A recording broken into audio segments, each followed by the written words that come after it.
Y son tantas cosas que tenemos que tener en cuenta que termina siendo, hacemos lo que podemos. ¿Bien? ¿Hasta acá me siguen? ¿Alguno quiere hacer algún comentario? ¿Vamos bien?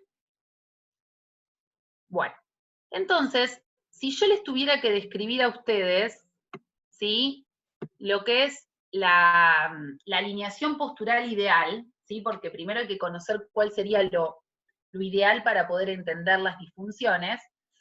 Si yo pongo una plomada, que es una línea recta que cae, ¿sí?, y veo a la persona, al paciente, al alumno que ustedes vean, de espalda, tengo que ver que cae por toda la línea media del cuerpo, ¿sí?, en el medio de la base de sustentación. Si yo a esa persona la plomada la pongo por detrás, como si la persona estuviera parada en una pared, contra una pared, yo lo que voy a observar, ¿sí? Bueno, primero cuando yo lo veo de frente o de espalda, veo que la columna es recta, ¿sí? Pero ¿qué pasa cuando yo lo veo de perfil? ¿Sí? Como muchos deben saber, la columna presenta curvaturas, ¿sí? Que esas curvaturas junto con los discos intervertebrales son los que nos permiten disipar las fuerzas y que no se lesione, si no estaría constantemente lesionada. Entonces, ustedes observen que si yo lo veo contra la pared, tengo que ver que puede apoyar la protuberancia occipital, que apoya la zona dorsal, el ápex de la zona dorsal, que puede apoyar los glúteos, que hay unas leves curvaturas de las lordosis que dejan el espacio y que cae prácticamente pegado a la pared, ¿bien? Y si yo paso la línea por el medio del cuerpo, tengo que observar que pasaría por lo que es la oreja, el conducto auditivo externo, pasaría por el medio del hombro, pasaría por lo que sería detrás de la cadera y el trocánter mayor, por delante de la rodilla y caería en el medio de lo que sería el pie por delante del malleolo externo. Esto es más técnico, pero les explico para que tengan una noción. Guíense en la imagen de cómo debería ser, ¿sí?, una postura ideal. Y ahora vamos a ver qué pasa cuando se hiperprograman las cadenas. Como les dije, estas se van a hiperprogramar, ¿sí?, por algo que les sucede a nivel interno, a nivel de un órgano, a nivel de emocional, a nivel neurovascular, ¿bien? ¿Qué es hiperprogramación? Es que es una cadena que gana, ¿bien? Es una cadena que se sobresolicita, ¿sí? Está como trabajando por demás. Cuando una cadena trabaja por demás, en este caso la cadena de flexión, no es que la otra cadena está totalmente relajada. La otra cadena está también trabajando. ¿Pero qué quiere decir? Cuando una cadena, por ejemplo, de flexión gana en lo que se dice concéntrico, se cierra, la otra cadena está en una tensión constante excéntrica. Por eso, y me parece importante transmitirles esto, porque es a partir de este concepto que nosotros podemos empezar a trabajar y entender que cuando vemos algún tipo de, que ahora los vamos a ver con imágenes, algún tipo de disfunción a este nivel, lo primero que tengo que hacer, ya sea como kinesiólogo, ya sea como profe de educación física, es liberar la tensión, y después de liberar la tensión, sí puedo empezar a trabajar la fuerza, todo lo que yo tengo planificado, pero primero tengo que liberar esa tensión. ¿Cuál es el error? Acá les muestro qué pasa cuando se hiperprograma una cadena de flexión. ¿Qué es lo más común que pasa cuando nosotros encontramos una persona con una hipercifosis dorsal de este tipo?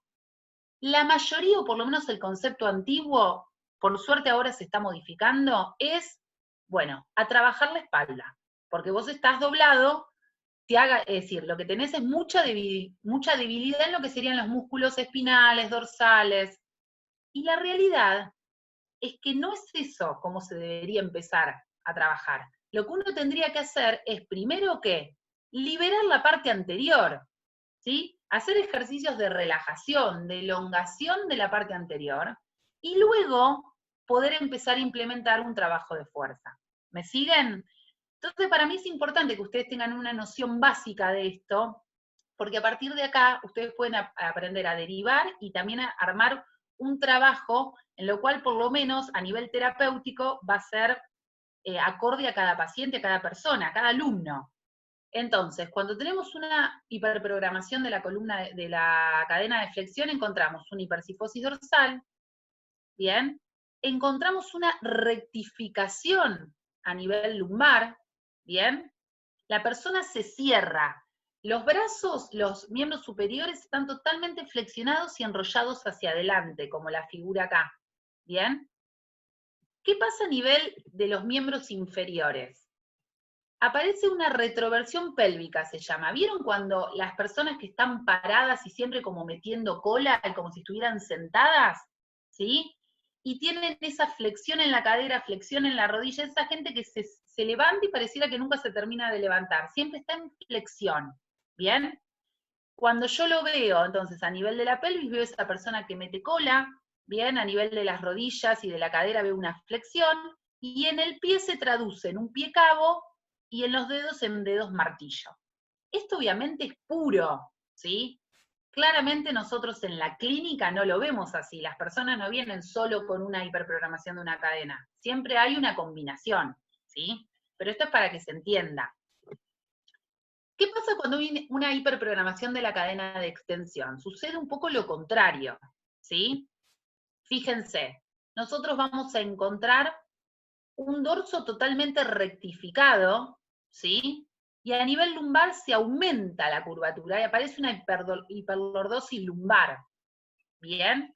Hay una extensión, desenrollamiento de los hombros, ¿bien? Muchas veces pasa que quizás una columna nosotros la podemos encontrar totalmente rectificada, es decir, perdió todas sus curvaturas. Y ahí lo que yo les decía, una combinación. De repente, ¿qué le pasó a esta columna? Una columna que sufrió a nivel cervical una cadena de flexión, a nivel lumbar una cadena de flexión y a nivel dorsal una de extensión.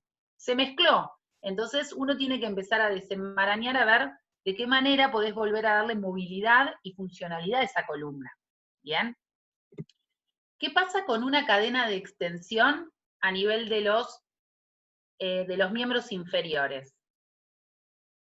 Fíjense, totalmente distinto a lo que tiene que ver con la cadena de flexión, aparece una anteversión de la pelvis. ¿Qué es eso? Esa persona que saca cola, ¿sí? Que tiene esa postura de sacar cola, acompañada con una extensión de la cadera y extensión de la rodilla. ¿Cómo se llama esa rodilla? Es recurvatum. Acá tienen una imagen bastante de una rodilla recurvatum bastante importante, ¿sí? También es una postura que toman muchos adolescentes, es una postura muy común de sacar cola y trabar las rodillas hacia atrás, a veces lo toman hasta como una gracia, y el tema es que con el tiempo esto se estructura. Cuando lo veo a nivel de los pies, observo un pie plano, ¿bien? A diferencia de lo que era la cadena de flexión.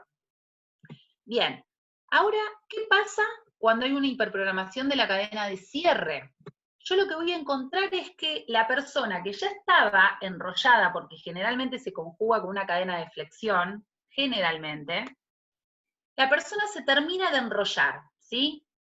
Fíjense, los miembros superiores directamente sufren una rotación interna, quiere decir que yo paso a tener las palmas de las manos hacia atrás, ¿sí? Los hombros totalmente antepulsados, mi cabeza también antepulsada, y a nivel de lo que es miembros inferiores, fíjense, hay una rotación interna de la cadera, de las rodillas, ¿sí?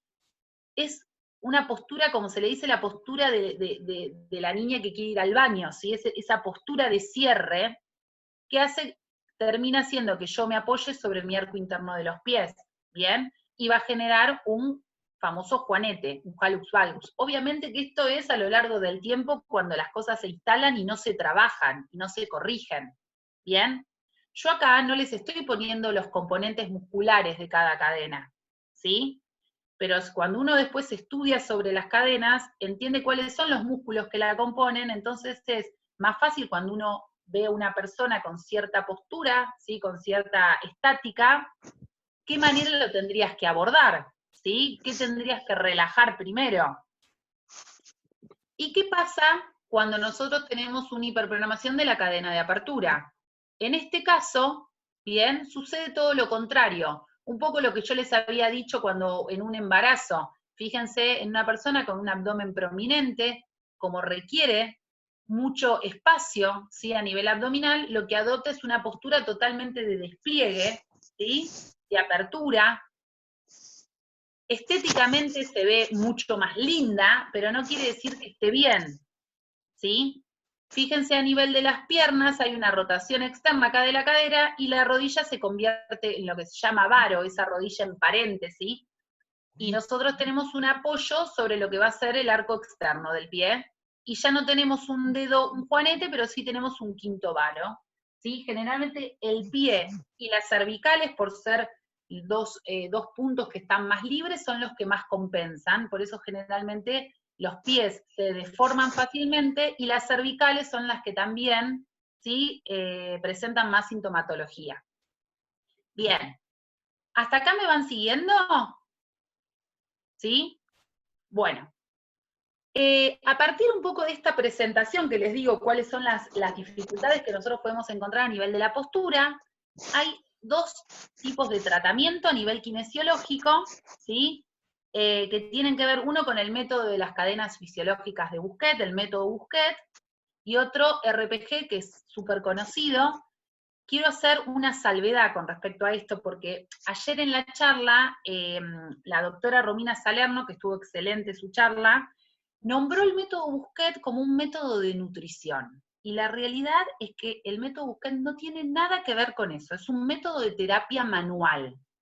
¿Qué pasó? Cuando la selección argentina de básquet tuvo tanto éxito y se empezó a conocer que varios de los jugadores, ¿sí? Como Ginóbili, Scola, ¿sí? Campazzo, estaban tratados por el método Busquets, se empezó a confundir, porque ellos lo que hacen es seguir una dieta que tiene que ver con, se llama PNI, es psiconeuroinmunología, y no tiene nada que ver con esto. A su vez hacen método Busquets.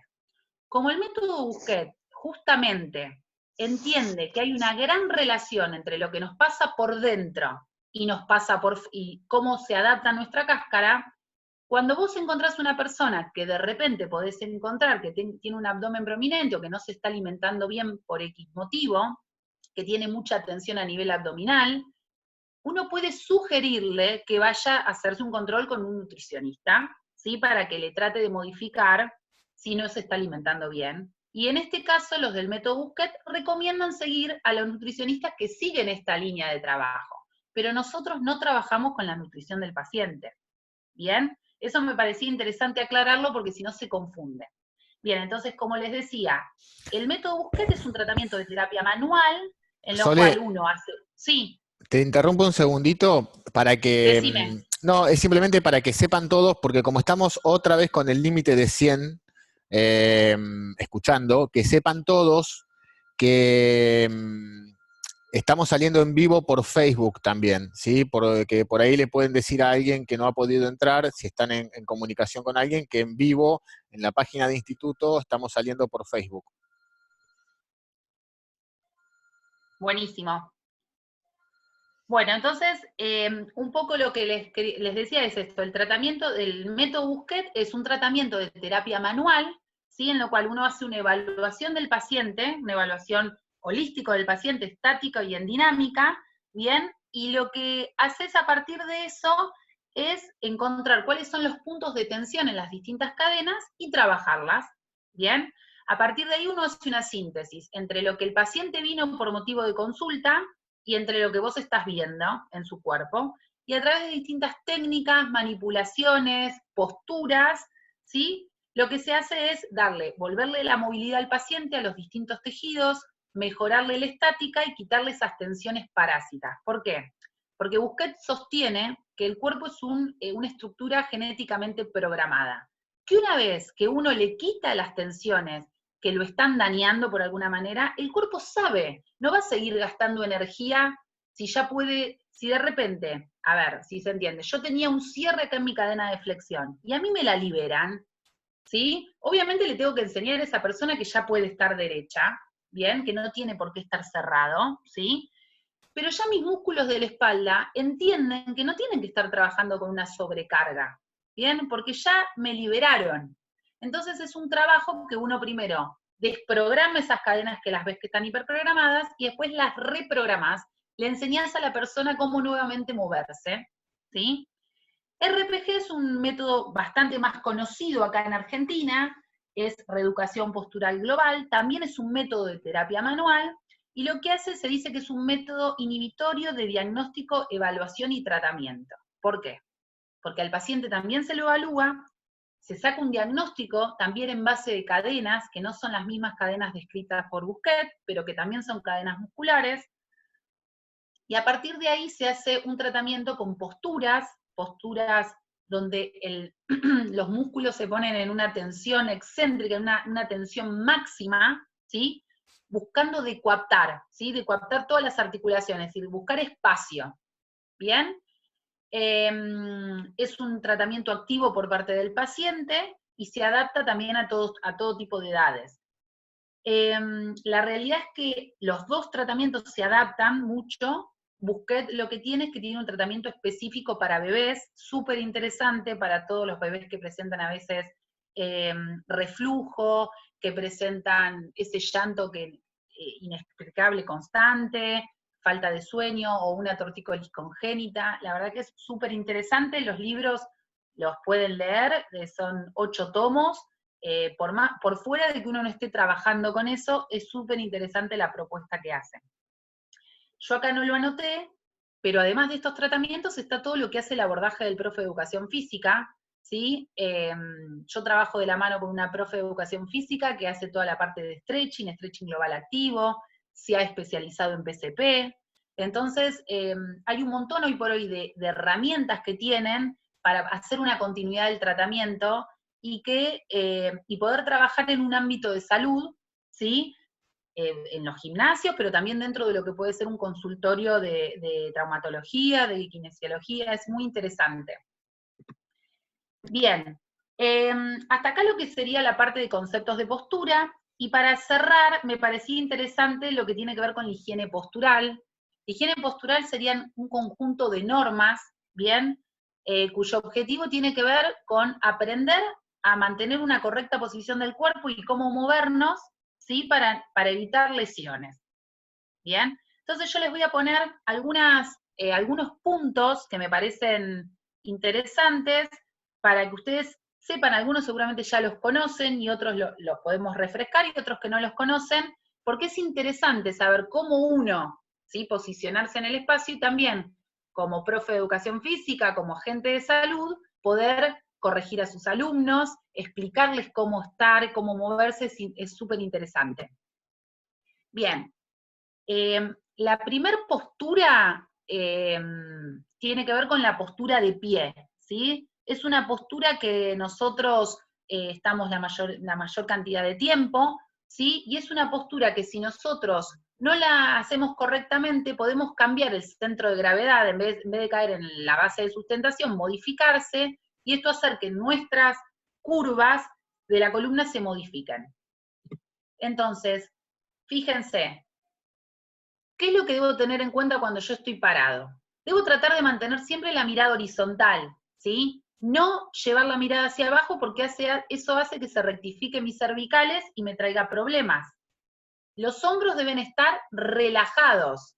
No deben estar ni enrollados hacia adelante ni tampoco exageradamente subidos y hacia atrás porque eso también me genera tensión mecánica. Debo tratar de estar alineado. ¿Y cómo logro esa alineación? Con una pequeña tensión a nivel abdominal y una pequeña tensión a nivel glútea, yo relajo mi zona lumbar. Si yo, en cambio, dejo que mi vientre, ¿sí? Mi abdomen se vaya hacia adelante, lo que hago es aumentar mi curvatura lumbar y mi curvatura dorsal, ¿sí? Siempre que esté parado mucho tiempo, tengo que tratar de mantener una pierna flexionada y la otra estirada o ir moviéndome, ¿sí? Y nunca tener los pies demasiado juntos, porque eso hace que mi tono muscular deba ser muy excesivo para mantenerme. Entonces siempre debo abrir mi base de sustentación. Y en el caso que yo tenga que hacer algún tipo de actividad que me genere estar mucho tiempo parado, como puede ser planchar, lavar o lo que sea, siempre debo tener un escaloncito, un cajoncito, algo para levantar una pierna, y entonces voy alternando el apoyo sobre los dos pies, sobre una pierna, sobre la otra, e ir variando. Eso es fundamental a la hora de estar parado. ¿Bien? ¿Qué pasa con la postura de sentado? ¿Sí? Parecen posturas como cosas básicas, pero que muchas veces lo van a ver que no se respetan. Debe haber un ángulo recto, ¿sí? En lo que tiene que ver con la cadera y las rodillas. ¿Bien? Fíjense, tratar de también mantener una mirada horizontal, los hombros relajados. Fíjense que el respaldo tiene que ser lo bastante alto como para que yo pueda apoyar la mayor parte de mi columna, ¿sí? El asiento donde yo voy a estar no tiene que ser tan largo de manera que mis rodillas no estén en contacto. Así yo puedo mantener mis 90 grados y poder apoyar los pies sobre el piso.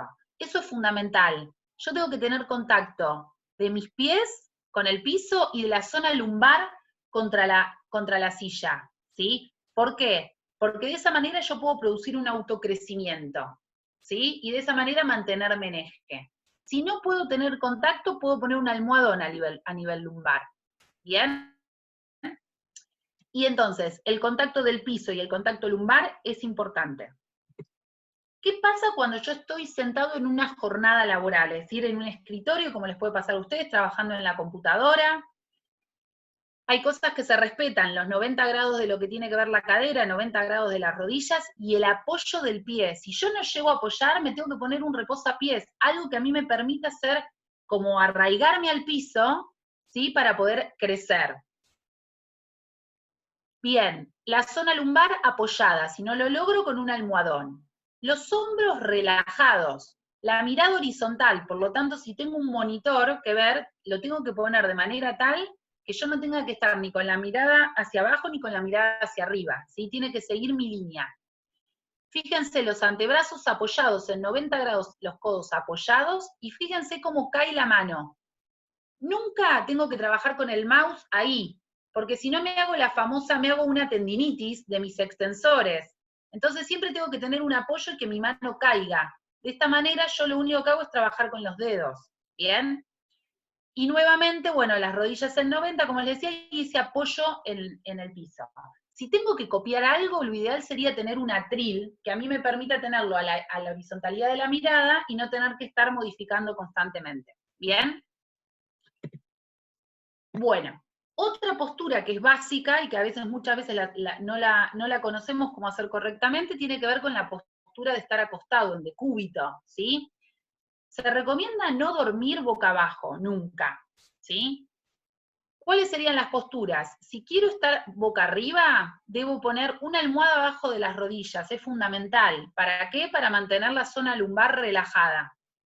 Y la almohada siempre me tiene que asegurar que mi cuello sea una extensión de mi columna, que no esté ni demasiado hacia arriba ni demasiado hacia abajo, porque si no, eso va a generar contracturas.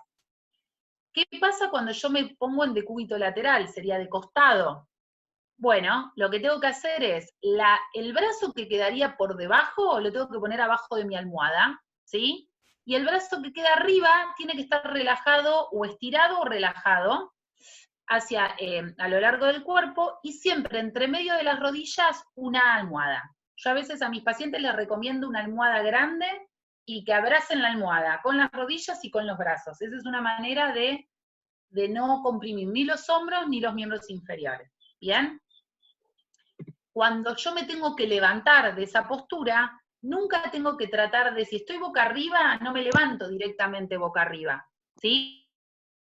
Porque la realidad es que hago un esfuerzo sobre la zona lumbar innecesaria, ¿sí? Que a veces, ahora si no me duele nada, no pasa nada, pero a lo largo del tiempo, esto es acumulativo, empiezo a sentir dolencias.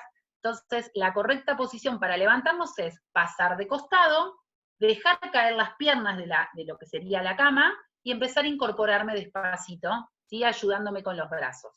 ¿Bien? Vamos a pasar esta, y después esta me parece súper interesante, que tiene que ver con la postura para levantar peso, ¿sí? Que ustedes la pueden traducir a cualquier movimiento, ¿sí? Fíjense, cuando yo tengo que levantar peso del suelo, primero tengo que saber hacia dónde me voy a dirigir. Entonces, primero me oriento hacia allá, para que después no tenga que, con el peso encima, tener que estar girando, ¿sí? Porque la columna, la realidad es que es sensible a esos movimientos. Entonces, ¿cómo es la correcta posición? Yo tengo que ir con la espalda lo más derecha posible y flexionar mis piernas hasta poder llegar a agarrar lo que quiero agarrar. Una vez que lo tengo, lo pego a mi pecho, ¿sí? Lo acerco al cuerpo, y a partir de ahí, con la espalda lo más derecha posible, empiezo a estirar las piernas. Entonces el trabajo lo hago a partir de grandes grupos musculares sin intervención de la columna. ¿Bien? Ahora, ¿qué pasa cuando yo lo que quiero agarrar, lo tengo que agarrar de arriba? ¿Sí? En este caso, nunca lo hago como está en la imagen, haciendo puntitas de pie y haciendo fuerza hacia arriba, sino que me subo a alguna altura que a mí me permita que lo que yo quiero agarrar lo pueda pegar a mi pecho, lo abrazo, lo acerco, y nuevamente la fuerza la hago con las piernas y la espalda lo más derecha posible. Y por último, cuando yo tengo que llevar un peso, ¿sí? Como en una bolsa, siempre lo tengo que repartir por partes iguales y acercarlo al cuerpo. Esto es lo menos indicado, la realidad. ¿Cómo debo si tengo que trasladar algo, lo ideal sería la mochila, utilizando las dos, ¿sí? Los dos cordones para agarrarme, y vienen esas que también se atan a la zona lumbar para que se adapten anatómicamente. Pero si tengo que hacerlo de esta manera, repartir los pesos, ¿sí? Eso es lo más importante. Bien, con esto era como para contarles un poco de qué se trata higiene postural. Quizás algunos ya esto lo conocían y otros les parece como, ah, mira, a mí me pasa muchas veces que la gente me pregunta, ¿y cómo hago tal cosa? ¿Y cómo tengo que dormir? ¿Y cómo me tengo que sentar? Así que me parece que es interesante. Yo ahora voy a dejar de compartir pantalla, y bueno, me gustaría que, si tienen dudas, si quieren preguntarme algo, ahí voy a leer un poquito el chat.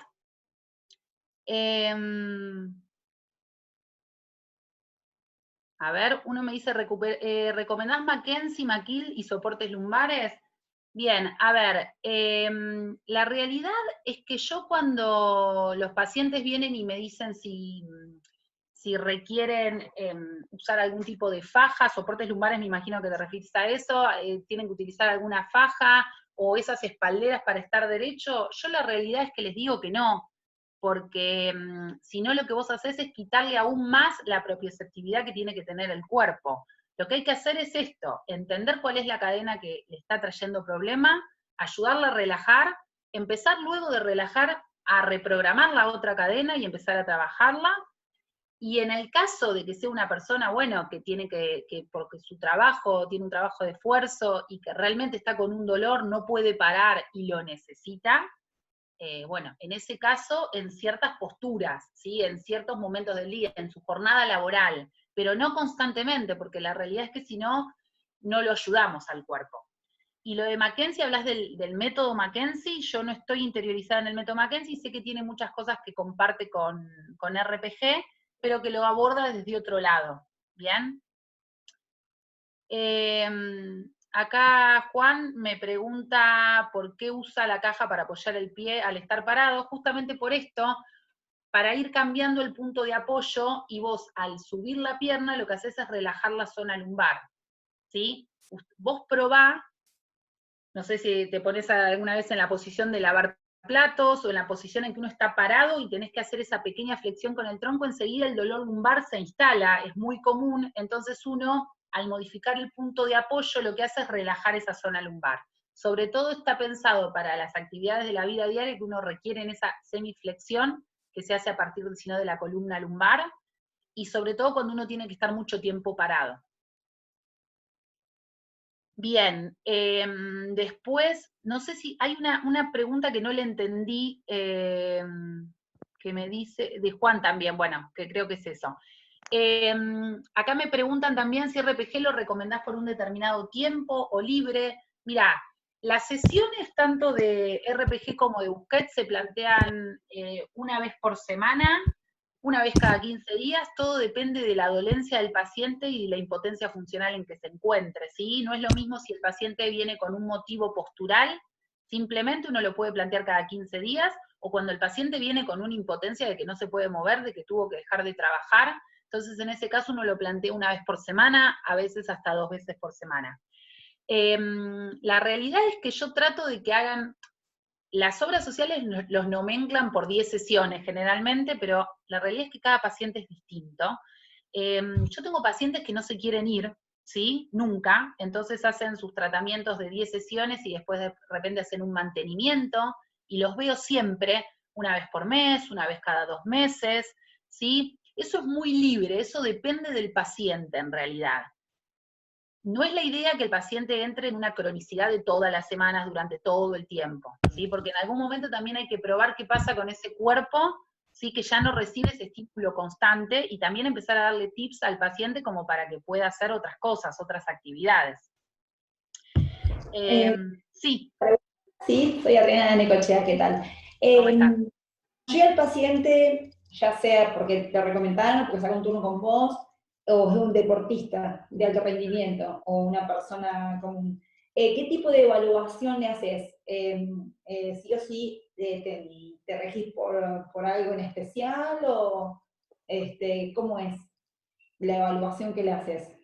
Bueno, bien, la evaluación siempre es, uno en realidad el paciente lo empezás a evaluar cuando entra al consultorio, uno lo empezás a ver cómo se para, cómo se sienta, cómo se mueve, y ahí empezás a ver.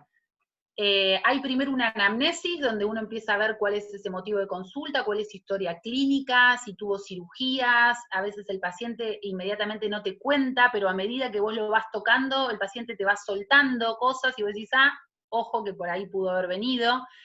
Y luego lo que es más técnico es una evaluación estática. Nosotros tenemos una ficha, ¿sí? En donde analizamos, primero hacemos una visión general, lo que el paciente más te llama la atención, ¿sí? Y a partir de ahí empezás a evaluar cada de estas cadenas, como yo te digo. Primero veo si hay una cadena capaz de flexión con un test móvil o una cadena de extensión, cómo responde, anoto todo en una ficha, luego lo acuesto en la camilla y lo palpás, haces una palpación visceral y ves dónde encontrás tensión. Estás siempre atento a lo que él te va refiriendo, lo que el paciente te va refiriendo, y siempre al motivo de consulta. Claramente, si es un deportista, a mí me ha pasado tener deportistas que necesitan, están previos a una carrera, a una competencia, y es quitarle ese dolor. Entonces, bueno, el tratamiento es como mucho más puntual, y te guardas todas esas cosas que te parecen que hay que trabajar, pero para más adelante. Y después tenés el paciente quizás que no se va a someter a un esfuerzo tal, entonces vos siempre trabajando sobre el dolor puntual, porque es fundamental, la persona enloquece cuando está con ese dolor crónico, pero siempre le vas contando que hay un montón de cosas para hacer. Por eso te decía que uno empieza a decirle al paciente, bueno, me parece que estaría bueno que reveas tu alimentación. No te metés vos, no le decís qué comer, yo como kinesióloga, pero le digo, bueno, ¿qué te parece? O si de repente veo que viene por el lado emocional y uno empieza a tener confianza, lo derivás, pero la realidad es que la evaluación es muy completa. Hay una evaluación técnica, estática y dinámica, y después uno en la camilla con el paciente ahí, el cuerpo te habla. El cuerpo realmente te habla. No sé si te ayudó con mi respuesta. En cuanto a los métodos, ¿vos usás Sí, un método o el otro, o usás ambos métodos? la realidad es que yo primero me formé en RPG, y la verdad que es un método increíble, pero a mí me faltaba algo y tuve la posibilidad de poder formarme con Busquet, que es excelente, y la realidad es que yo alterno. Generalmente el paciente llega por RPG, salvo el deportista que conoció el método Busquet y te viene a buscar por Busquet. El paciente llega por RPG, y yo le explico que, bueno, que yo hice otra formación también y que le voy a ir mechando técnicas, y la realidad es que al paciente le encanta, porque es mucho más completo. Sí. Bien. Y vos dijiste que tenés una profe que trabaja con vos, Sí. que es grupal, lo que hace ella, el stretching Ella es da grupal. clases grupales reducidas, no más de 6 personas. Le pusimos stretching a la clase porque es un nombre quizás más conocido, pero la realidad es que es a partir de la evaluación que yo hago del paciente, yo se la derivo a ella, y ella tiene gran conocimiento sobre ese trabajo. Entonces, trabaja con mis pacientes, yo le digo, bueno, mira, fíjate que hay ciertas cosas que me gustaría que trabajes, y ella dentro de un grupo le va aplicando distintos trabajos. Pero más que nada es una clase que ella también adaptó distintas técnicas que fue aprendiendo, pero es un trabajo sobre todo de gimnasia postural y de relajación y de aprender a moverse. Perfecto. Bien, gracias. No, por favor. Bueno, a ver, no sé si alguien más tenía alguna duda. Si existe un equilibrio postural, estructural y biomecánico perfecto. A ver, si existe un equilibrio postural, estructural perfecto, la realidad es que creo que existen los libros. Hoy por hoy, por la demanda que nosotros tenemos en la vida moderna, la realidad es que nuestra postura está totalmente desequilibrada. Por eso es muy importante trabajarlo. Los síntomas aparecen, sí. Los síntomas lamentablemente aparecen muchas veces tardíos, ¿sí? El paciente no... Es muy pocas las personas que han llegado a mi consulta porque se ven que tienen que corregir algo. Generalmente aparecen cuando hay dolor, ¿sí? Entonces, el dolor es el disparador a partir del cual nosotros podemos trabajar, pero a veces es tardío, y cuando ya el dolor aparece, el tejido está totalmente afectado. Por eso es tan importante la prevención y la detección, y el profe, el preparador físico, el que trabaja, es fundamental. Si yo tengo, vos me decías que sos preparador, sos kine, y trabajás en fútbol paralímpico, bien.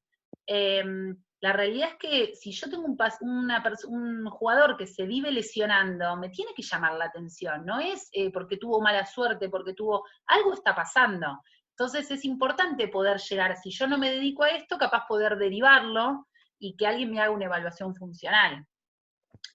¿Cuál decidimos que es la simetría más relevante? Bueno, generalmente la curva principal es la que no desaparece, ¿sí? Hay distintos test dinámicos que cuando yo los hago, si esa curva permanece es porque esa es la principal. Entonces después, a partir de distintas técnicas, yo siempre trabajo sobre esa. Si querés después por privado te puedo llegar a dar más información como para que veas a ver cómo podés trabajar con tus chicos. Bien, quería saber cómo trabajás vos con la profesora. Bueno, un poco lo que les decía, es una excelente profesora, se llama Evelina Bernardo, la nombro. Ella trabaja conmigo en stretching, lo que hago es esto, le derivo pacientes y... o trabaja con alumnos que ella también trae, y de esta manera nosotros podemos hacer una continuidad, porque hay muchas cosas que a veces uno no puede trabajar en la consulta, o es gente que te dice, mira, yo quiero empezar a moverme, pero no sé qué hacer. Entonces es un buen punto de partida como para empezar a conocerse, empezar a conocer el cuerpo, y a partir de ahí puede hacer otras actividades. ¿Puede la práctica de fútbol derivar a lo largo de los años en una escoliosis o agravarla? Bueno, la realidad es que no debería. Si yo tengo una escoliosis, la causa tiene que venir por otro lado. Generalmente, hoy por hoy, se sabe que tiene un componente orgánico la escoliosis. Es muy interesante esto si yo trabajo con chicos que estén antes de lo que es el periodo activo de crecimiento. ¿Sí? Es importantísima la detección. Puede ser que si yo no la trabajo y el chico tenga una postura viciosa, puede ser que se agrave, sí, puede ser, pero no tendría que ser determinante. La escoliosis es una patología bastante complicada y compleja, pero que hoy por hoy, gracias a todos estos métodos, hay un montón de cosas para hacer. Así que si vos tuviste o sos vos jugador de fútbol y si te agravó, no es específicamente por la práctica de fútbol, es porque quizás no la pudiste agarrar a tiempo, no hiciste ningún tipo de práctica que ayude a alinearte, a realinearte.